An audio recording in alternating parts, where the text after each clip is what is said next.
fait, donc j'ai une formation de base en génie civil et un DESS en administration des entreprises. Donc j'ai commencé à exercer dans le domaine du génie civil. Et puis j'étais victime du contre-choc pétrolier de 86, ce qui m'a amené à me reconvertir en informatique. Donc j'ai fait un master en génie logiciel et là j'ai été embauché par Thomson CSF. Je suis arrivé dans le développement logiciel de systèmes complexes. Et puis donc une période plutôt développement et une période après amélioration des processus de développement dans lequel je suis toujours. Donc le CMMI c'est 3 modèles. Un dédié développement, un dédié acquisition et un dédié service.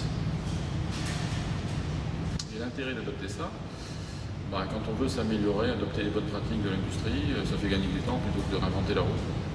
Donc efficacité et puis l'assurance d'un certain niveau de qualité grâce à ces pratiques. Comme tout, on va plus vite en réutilisant les bonnes pratiques qu'en réinventant.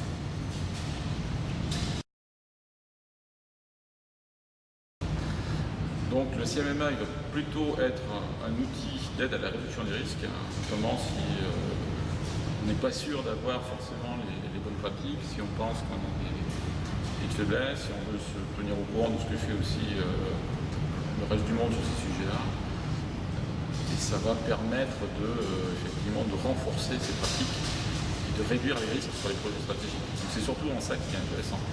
Maintenant, comme chaque fois qu'on dit que je réduis les risques, ça ne veut pas dire qu'on ne va pas se planter, qu'on va forcément y arriver. On peut très bien y arriver en déployant énormément d'efforts et d'énergie.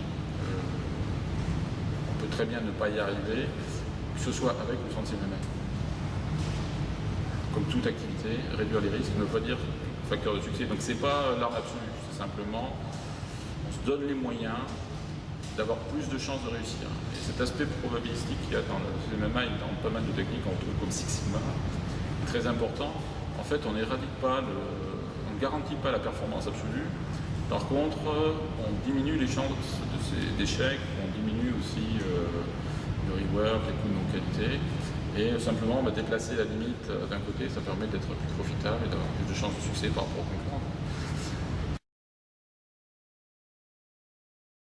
Par contre, je trouve que c'est un événement très intéressant qui permet effectivement d'échanger. Il ne faut pas avoir peur, je pense, de ce type d'événements qui permettent d'échanger de l'expérience, parce que c'est en échangeant l'expérience qu'on va progresser, chaque entreprise.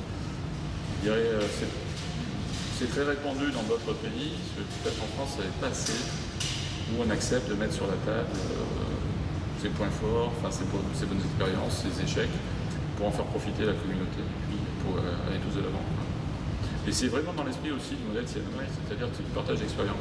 C'est le point clé, c'est-à-dire penser qu'en masquant l'information ou en refusant de partager, on dirait, ces bonnes aventures comme c'est mauvais, ça va permettre de garder davantage compétitif. Non, en fait, très vite, les gens vont vivre les mêmes expériences et progresser. Donc le mieux, c'est d'essayer de progresser collectivement. Ça permet, ce principe du brainstorming, c'est grâce aux idées farfelues des autres qu'on arrive à trouver une idée géniale. Ça donne une vision non seulement du marché, de ce que font les autres, donc ça permet effectivement de se positionner. Ça permet en écoutant, moi j'aime bien participer à ce genre de conférences, dire tiens, de rebondir sur un truc et de réexploiter ça, alors pas forcément tel quel, ça peut être des fois en transposant, quelquefois en transposant. Donc c'est très enrichissant. Et souvent en fait le problème avec les managers, ils ne voient que le coût de ce type de conférence, ils disent bon j'ai pas le temps, c'est trop cher. Mais bon c'est un investissement, je pense, qui vaut la peine.